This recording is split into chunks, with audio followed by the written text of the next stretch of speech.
मध्ये मी कैलास सोनवणे आपले हार्दिक स्वागत करतो। सुरुवातीला पाहूया 24 तासातील ताज्या घडामोडी। सनदी लेखापाल अभ्यासक्रम प्रवेश प्रक्रियेसंदर्भात मार्गदर्शन करण्यासाठी धुळ्यात विशेष सेमिनारचे आयोजन। ACPM वैद्यकीय महाविद्यालय व रुग्णालयाचे लिपिक संतोष बागुल यांचा उडाणे येथे सेवापूर्ती सोहळा संपन्न। धुळे बसागारातील बोंगळ कारभार थांबवण्याची राष्ट्रवादी काँग्रेस पार्टीची मागणी। ग्रीन धुळे वृक्ष टीमच्या पहिल्या बैठकीस मिळाला सकारात्मक प्रतिसाद। न्याहाळोद येथे हरिभक्त परायण नरेंद्र महाराज यांच्या कीर्तनाचा कार्यक्रम संपन्न। आणि परिचारिका प्रसाविका सुनंदा निकम यांचा सेवापूर्ती सोहळा संपन्न।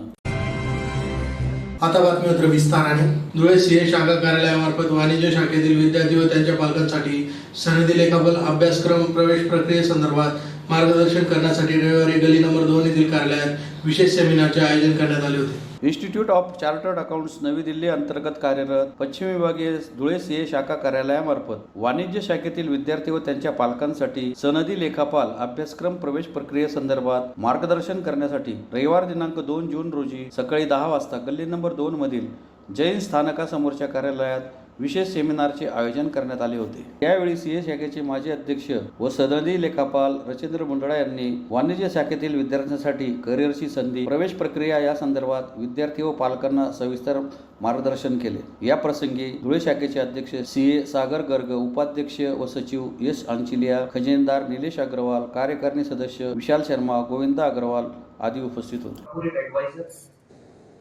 सीए राजेश बबू, को-फाउंडर एंड सीईओ मेक माई ट्रिप देखा है आपने? तो उसका भी फाउंडर सीए ही है। तो आपको समझ में आ रहा है कि बिजनेस एक बहुत अच्छा चीज है जो आप कर सकते हैं। Sanjeev Mehta, managing director and chairman of Hindustan Unilever के इनके प्रोडक्ट्स यूज करें आपने, लक्स, रेक्सोना, बहुत सारे FMCG कंपनी है, तो मैनेजिंग डायरेक्टर भी चार्टर्ड अकाउंटेंट। अब बात करते हैं ICAI। तो ये तो मैंने आपको ओवरव्यू दिया कि सीए बनके क्या होगा, राइट? अब थोड़ा सा बात करेंगे हमारे अल्मा मैटर की, दैट इज द इंस्टीट्यूट क्या है, कैसे फंक्शन करता है, उसका जो ओवरऑल एरिया है, वर्क कितना बड़ा है और क्या है। सो इंस्टीट्यूट बेसिकली क्या है, by an act of parliament, the chartered accountants act 1949। India आजाद कब हुआ? 1947। चार्टर्ड अकाउंटेंट का एक्ट बन के इंस्टीट्यूट कब बनाया गया? 1949। आप समझ रहे हैं? इसका ये मतलब है कि आजादी के बाद जो प्रायोरिटीज थी पूरे इकोनॉमी में, उसमें वन ऑफ द प्रायोरिटी था ICAI को सेटअप करना, बिकॉज चार्टर्ड अकाउंटेंट का नीड हर इकोनॉमी में होता ही है। सो इट्स अ बहुत ही ये रिकॉग्नाइज्ड इंस्टीट्यूट है, पार्लियामेंट से इसका जो है वो एस्टैब्लिशमेंट हुआ है, तो ऑथोराइज्ड है। जैसे जब भी आप MBA के लिए किसी कॉलेज में जाके आप वो चेक करते हैं ना, NAC एक्रीडेटेड है कि नहीं, गवर्नमेंट अप्रूवल है कि नहीं, ये तो गवर्नमेंट ने ही पास किया हुआ है। सो डेफिनेटली ऑथेंटिकेशन यहाँ पर आता है। धुळे येथील जवाहर मेडिकल फाउंडेशन संचलित ACPM वैद्यकीय महाविद्यालय व रुग्णालयाचे लिपिक संतोष आसाराम बागुल यांचा सेवापूर्ती सोहळा उडाणे येथे संपन्न झाला। कार्यक्रमाच्या अध्यक्षस्थानी आमदार कुणाल पाटील उपस्थित होते। धुळे येथील जवाहर मेडिकल फाउंडेशन संचलित ACPM वैद्यकीय महाविद्यालय व रुग्णालयाचे लिपिक संतोष आशाराम बागुल यांचा सेवापूर्ती सोहळा उडाणे येथे शनिवारी संपन्न झाला। कार्यक्रमाच्या अध्यक्षस्थानी आमदार कुणाल पाटील हे उपस्थित होते। कार्यक्रमाच्या सुरुवातीस मान्यवरांच्या हस्ते राजमाता अहिल्यादेवी होळकर व श्री छत्रपती शिवाजी महाराज यांच्या पुतळ्यास पुष्पहार अर्पण करून कार्यक्रमास सुरुवात करण्यात आली। प्रमुख अतिथींचा सत्कार समारंभाचा कार्यक्रमही यावेळी संपन्न झाला। त्यानंतर संतोष बागुल यांचा सपत्नीक सत्कार करण्यात आला व त्यांना पुढील आयुष्यास शुभेच्छा देण्यात आल्या। या प्रसंगी जवाहर मेडिकल फाउंडेशनचे अध्यक्ष तसेच महाराष्ट्र प्रदेश काँग्रेस कमिटीचे कार्याध्यक्ष आमदार कुणाल पाटील, किरण पाटील, जवाहर मेडिकल फाउंडेशनचे सचिव ममता पाटील, डॉक्टर YJ महाले, भगवान गर्दे, त्र्यंबक पद्मावत, भिका पाटील, गणेश गर्दे, सोमनाथ बागुल, भूषण पाटील, विजय हालोर, नामदेव बागुल, पोपट शिंदे, सोमनाथ पाटील, विठ्ठल बागुल, भगवान पाटील, रामदास हालोर, सरपंच नबाबाई पवार, सुभाष शिंदे, उल्हास यादव, सुडामन पाटील आदी उपस्थित होते। सदर कार्यक्रमाचे आयोजन दीपक बागुल, योगेश बागुल व ग्रामस्थांनी केले होते। तू जर अशी करशील कशी काय नाही इथला मोठा कार्यक्रम नाही व्हावा म्हणे, दादा तू फक्त घर बस, सर्व कार्यक्रम ने अटेंड मी करलेस, तू काही टेन्शन काय करू नको। बाबासाहेब कार्यक्रम करत असताना माझ्या काकाचं जर सांगायचं ठरलं, 700 रुपये महिन्याने मेडिकल कॉलेजमध्ये त्यांनी ड्युटी केली, 700 रुपये। बाबासाहेब आमच्या गावातला आमच्या समाजाचा 8पर्यंत कुठलाही पेशंट जर गेला असेल त्या पेशंटला तिथं जाऊन त्या 700 रुपयाची सुद्धा चहा पाणी करून द्यायचे काका, पण कधीच चेहऱ्यावरती असं नाराजीने राहायचे. काका एकदम हालतीची परिस्थिती एकदम वाईट होती. माझ्या काका आजही आमच्या बागुल परिवारामध्ये कुठलीही कोणाची काही बाजू लढाई असो तंटा असतो नेहमीप्रमाणे न्यायाची बाजू अतिशय चांगल्या पद्धतीने माझ्या काका आजही मिटवतो आणि उदयही मिटवतो. बाबासाहेब खऱ्या अर्थानं आम्हाला वाटलं नाही होतं. माझ्या काकांनी 3 आंडोर अतिशय इंजिनियर पद्धतीने चांगल्या पद्धतीने बनवलं. एका आंडोर इंजिनियर म्हणून पुण्याला आहे, त्याचा फ्लॅट स्वतंत्र आहे, काहीच वांधा नाही. नाशिकमध्ये एक आंडोर इंजिनियर आहे, त्याचाही फ्लॅट चांगल्या पद्धतीने, आणि एक आंडोर ते नरेंद्र मोदीकडे द्यायची बडोदालची. 3 आंडोराचा एकदम पद्धतीने चांगला आहे. बाबासाहेब असेच माझ्या काकासारखे असे अनेक संख्य राहिले तर इतके आंडोर चांगल्या पद्धतीने घडवलो. आणि आमच्या बागुल परिवारामध्ये असाही काका जन्माला येऊ, आणि अजून अशा काका रिटायर झालेला नाही अजून. काय बाबासाहेब ड्युटी रिटायर झाली, आमच्यामध्ये अजूनही रिटायर झालेला नाही. तसंच पद्धतीने काका रिटायर होण्याचं कारण म्हणजे आम्हाला खूप काही आहे, आणि काकांनी आम्हाला सर्वांना असं काही शिकवलं आहे बाबासाहेब, तर भरपूर काही शिकवलं आहे. भरपूर काही बोलायचा वेळ आहे, पण बाबासाहेबांना वेळ पण या ठिकाणी आपल्या उडाणे गावामध्ये होतोय, आणि त्या सेवापूर्ती कार्यक्रमाच्या निमित्ताने या ठिकाणी उपस्थित आलेले माझ्या भगिनी आणि फाउंडेशनच्या ममताताई, पंचायत सेवनाप्पा गर्दे भाऊ, सन्माननीय पोपट तात्या, ज्यांनी या ठिकाणी मार्गदर्शन केलं ते सन्मान्य गणेश दादा गर्दे, त्याच्यावरती विराजमान होताने चौगाव आणि या संपूर्ण पंचक्रोशीमधून खास करून आजच्या या बागुल भाऊसाहेबांना आणि भारत पाटील सरांना त्या ठिकाणी शुभेच्छा देण्याकरता उपस्थित झालेले सर्वच तोलामोलाची सर्व प्रमुख मंडळी, सर्व माझ्या माता भगिनी, सर्व तरुण मित्र बंधूंनो आणि भगिनींनो, मित्रांनो, आज खरं तर एकदा 58 वय झालं की प्रत्येकाला आपल्या सेवेमधून त्या ठिकाणी रिटायर व्हावं लागतं. आज बागुल भाऊसाहेबांकडे बघितल्यानंतर असं वाटत जरी नसलं की त्यांचं रिटायरमेंटचं वय आहे, कारण की ते अतिशय तरुण आजही दिसतात. आणि मला असं वाटलंच नव्हतं. मला जेव्हा परवा धर्माने सांगितलं की भाऊसाहेबांचं रिटायरमेंट ना कार्यक्रम इतकी जल्दी कसं काय रिटायर करायचं, नाही म्हणे 58 वय वी घे म्हणे, चांगलं आहे म्हटलं.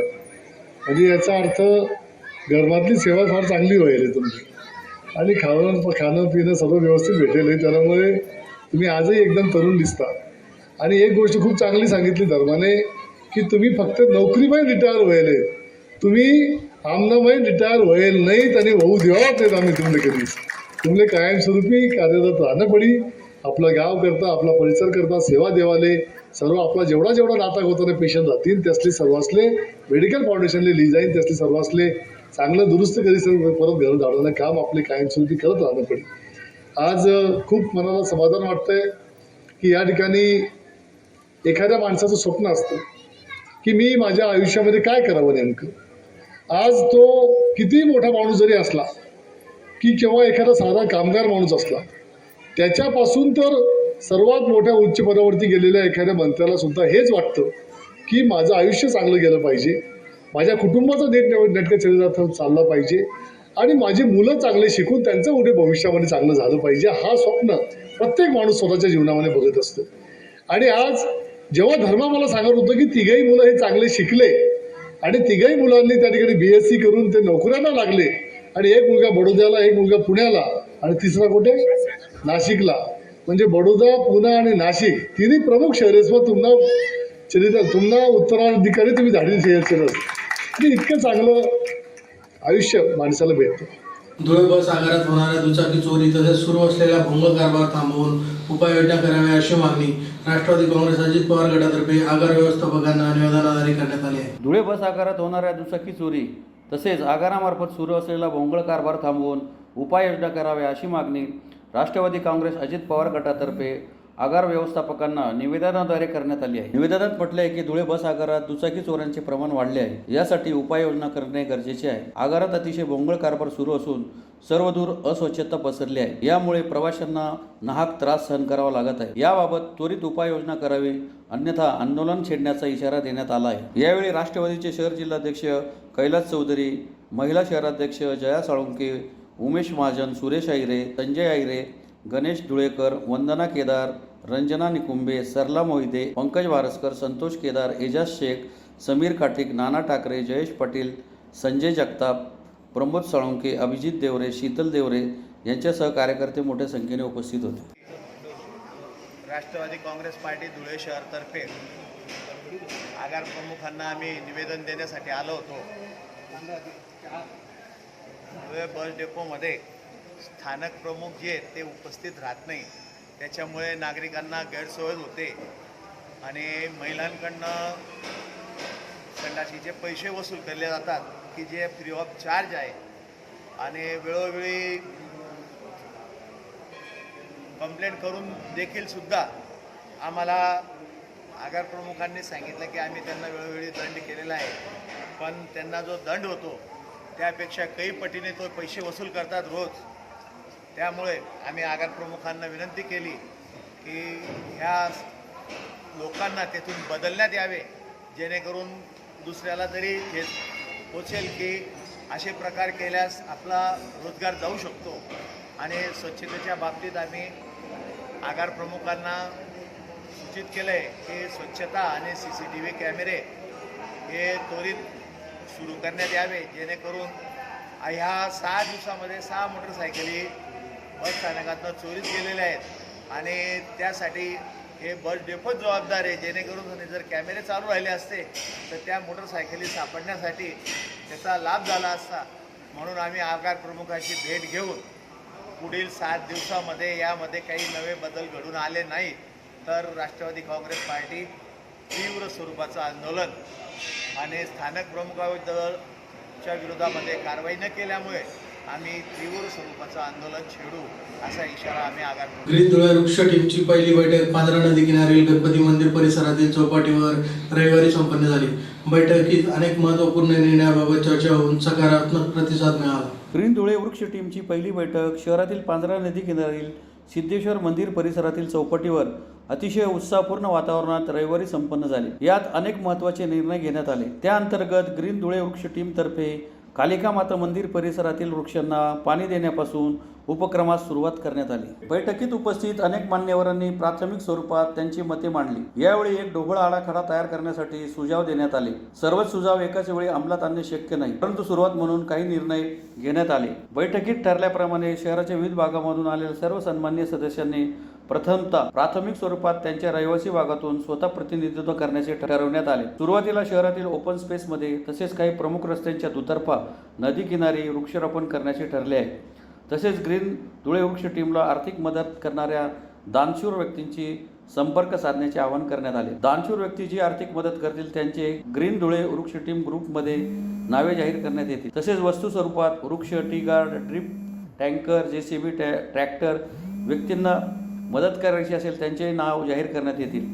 श्रमदान करणाऱ्या व्यक्तींचे नाव ग्रीन धुळे वृक्ष टीम ग्रुपवर जाहीर करण्यात येईल. तसेच जमलेल्या पैशांचा खर्च व झालेल्या पैशांचा हिशोब हा ग्रुपवर टाकण्यात येईल. या बैठकीला अनेक वृक्षप्रेमी ग्रुप हजर होते. त्यात हरियाली ग्रुप, परमपूज्य तरुण सागरजी महाराज यांचा हरित ग्रुप, परीप ग्रुप, धुळे जिल्हा वकील संघ, बिल्डर असोसिएशन, विविध राजकीय व सामाजिक पक्ष संघटनेतील प्रतिनिधी, पत्रकार, चार्टर्ड अकाउंटंट, व्यापारी, ज्येष्ठ नागरिक, विविध महिला संघटना, वैद्यकीय क्षेत्रातील प्रतिनिधी, शैक्षणिक क्षेत्रातील प्रतिनिधी, शासकीय कर्मचारी प्रतिनिधी, संघटित युवक युवती, वृक्षप्रेमी, पर्यावरणप्रेमी, कला क्षेत्रातील प्रतिनिधी, विद्यार्थी व विद्यार्थिनी संघटनेचे प्रतिनिधी यासह शहर व ग्रामीण भागातील पदाधिकारी देखील मोठ्या संख्येने उपस्थित होते. धुळे तालुक्यातील नाळद येथील विठोबा वाडेले यांच्या दशक्रिया विधीनिमित्त हरिभक्तपरायण नरेंद्र महाराज यांच्या कीर्तनाचे शनिवारी रात्री आयोजन करण्यात आले. धुळे तालुक्यातील नाळद येथील विठोबा विश्राम वाडेले यांच्या दशक्रिया विधीनिमित्त हरिभक्तपरायण नरेंद्र महाराज यांच्या कीर्तनाचे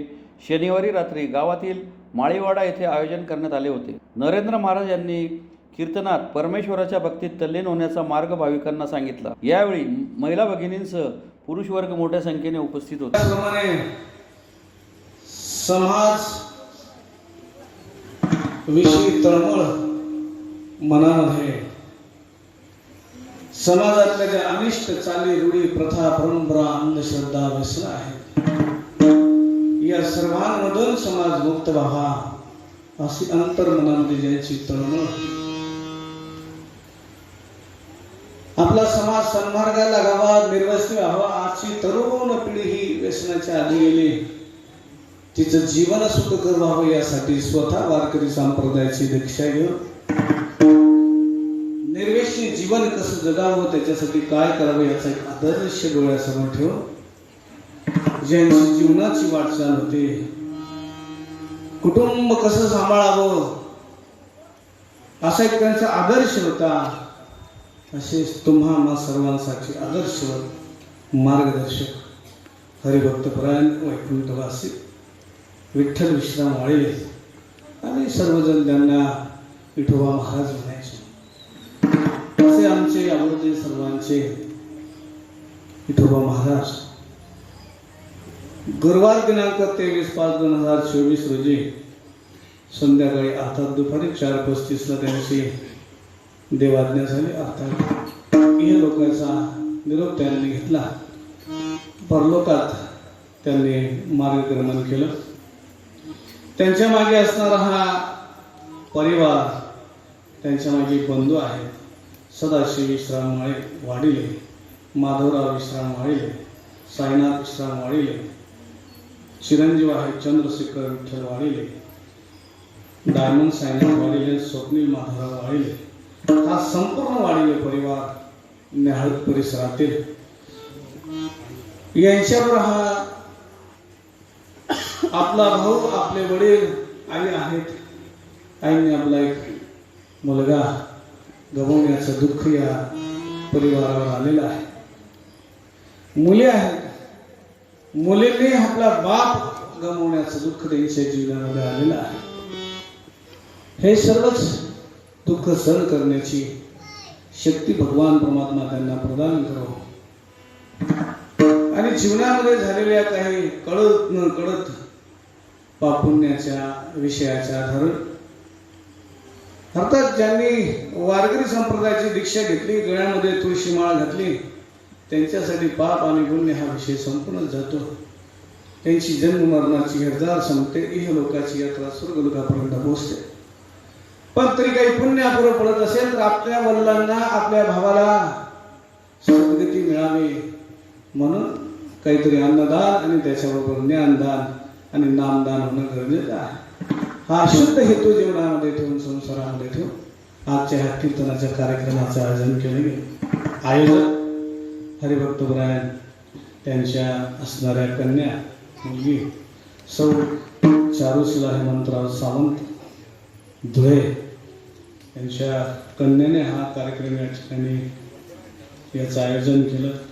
आपल्या वडिलांच्या मार्गामध्ये असं असेल तर ते या नामदान अन्नदानाच्या पुण्यात त्यांची यात्रा सुकर हो.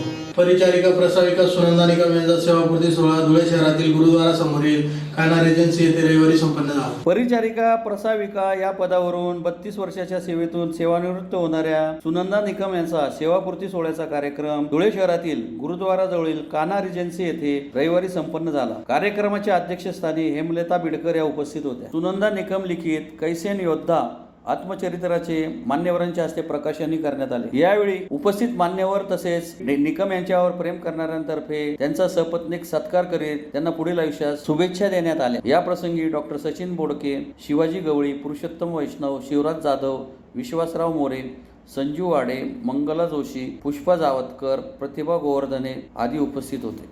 उपस्थित राहिला त्याबद्दल मी सर्वप्रथम आपले सर्वांचे आभार व्यक्त करते. करायचं असं ठरलं, पण या कार्यक्रमाचं रूपरेषा करताना मला मागे जावं लागलं आणि मागे जाऊन माझ्या कार्यक्रमाला कोण कोण असावं याची मी यादी केली, लिस्ट केली. त्याच्यामध्ये माझे नातेवाईक, माझे गुरुजन वर्ग, माझ्या मैत्रिणी, माझे बंधू भगिनी, सहकारी यांच्यापैकी कोण कोण माझ्यासोबत असायला पाहिजे या कार्यक्रम सोहळ्यामध्ये, ही सर्व मी साधारण 2 ते 3 महिन्यापासून यादी केली, तयारी केली. काहीचे सहकार्य त्यांच्या सहकार्याने तयार केली आणि माझ्या आयुष्यात ज्यांचा ज्यांचा ठसा आहे, ज्यांचे ज्यांचे आशीर्वाद माझ्या डोक्यावर आहेत, असे ज्यांच्या सदिच्छा माझ्या सोबत आहेत, अशा सर्वांना मी या ठिकाणी बोलवण्याचा नक्कीच 100% प्रयत्न केला आहे. माझं सेवानिवृत्ती, माझ्या नातूचा वाढदिवस आणि माझ्या पुस्तकाचं प्रकाशन, कारण मी त्यांचं पुस्तक प्रकाशन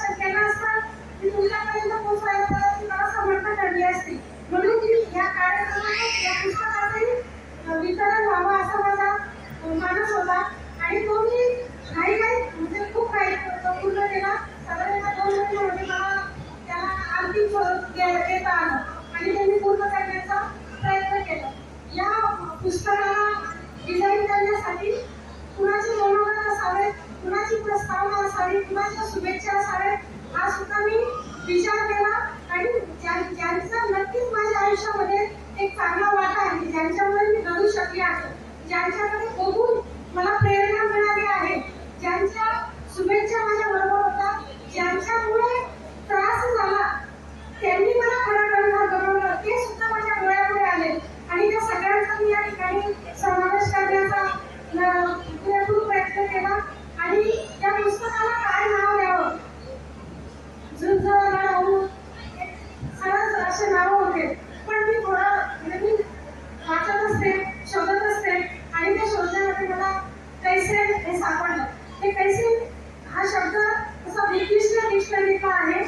कैसे त्याचा अर्थ मजबूत, विजयी किंवा योद्धा असा त्याचा अर्थ होता आणि मला वाटलं की माझे आयुष्य कुठेतरी या नावाला साधर्म्य करतं आणि म्हणून मी त्या पुस्तकाचं नाव सुद्धा तज्ञाला विचारात घेतलं की मला हे नाव वाटतं आणि तिने पण त्याला दुजोरा दिला.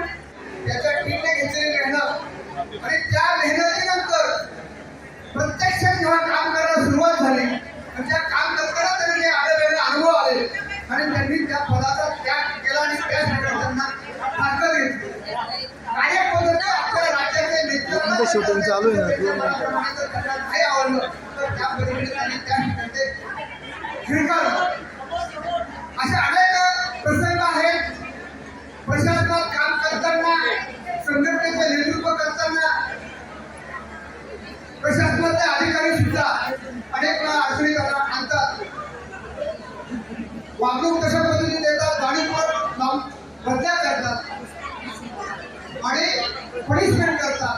अशा एका प्रकरणामध्ये या सुनंदाताईंना मुख्य कार्यकारी अधिकाऱ्यांना सुद्धा कोर्टात फसलो आणि तो निकाल त्यांच्या बाजूने टाकला. म्हणजे अशा पद्धतीने आपला ग्रहूपणा दाखवते हे सोपं आहे. आणि हेच नवीन युवा महिला कर्मचाऱ्यांना त्यांच्याकडून शिकण्याची गरज आहे.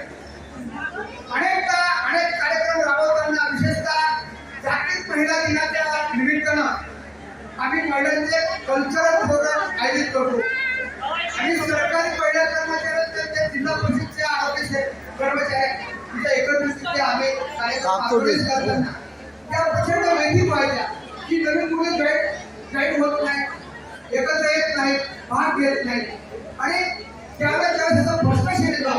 त्यावेळेस खरोखर नवीन युवा मंडळींनी संघटनेची गरज आणि महत्व हे जाणून घेणं फार गरजेचं आहे. आणि विशेषतः म्हणजे त्यांना संघटनेत काम करताना प्रत्येक प्रश्नांचा गाढा अभ्यास ही प्रशासनासमोर, वरिष्ठ अधिकाऱ्यांसमोर, पदाधिकाऱ्यांसमोर त्यांची मांडण्याची जी पद्धत आहे ठासून आणि एकदम निर्भीडपणे ही कुठल्याही प्रकारची क्रमवारी नाही. ते जिल्हा परिषदेचे अध्यक्ष आहेत, का सीओ आहेत, का मंत्री आहेत, त्याच्या प्रकारे कुठल्याही प्रकारचा विचार न करता यावेळेस हे ठासून कर्मचाऱ्यांवर होणाऱ्या अन्यायाच्या विरोधात त्या ठिकाणी भूमिका ती प्रखरपणे मांडतात. पुन्हा एक नजर ठळक घडामोडींवर. सनदी लेखापाल अभ्यासक्रम प्रवेश प्रक्रियेसंदर्भात मार्गदर्शन करण्यासाठी धुळ्यात विशेष सेमिनारचे आयोजन. ACPM वैद्यकीय महाविद्यालय व रुग्णालयाचे लिपिक संतोष बागुल यांचा उडाणे येथे सेवापूर्ती सोहळा संपन्न. धुळे भासागारातील बोंगळ कारभार थांबवण्याची राष्ट्रवादी काँग्रेस पार्टीची मागणी. ग्रीन धुळे वृक्ष टीमच्या पहिल्या बैठकीस मिळाला सकारात्मक प्रतिसाद. न्याहाळोद येथे हरिभक्तपरायण नरेंद्र महाराज यांच्या कीर्तनाचा कार्यक्रम संपन्न. आणि परिचारिका प्रसाविका सुनंदा निकम यांचा सेवापूर्ती सोहळा संपन्न. याचबरोबर श्रीराम टाइम न्यूजच्या बातमीपत्र संपले. दिवसभरातील ताज्या घडामोडींसाठी पाहत राहा श्रीराम टाइम न्यूज. भेटूया पुढील प्रसारणात. तोपर्यंत नमस्कार.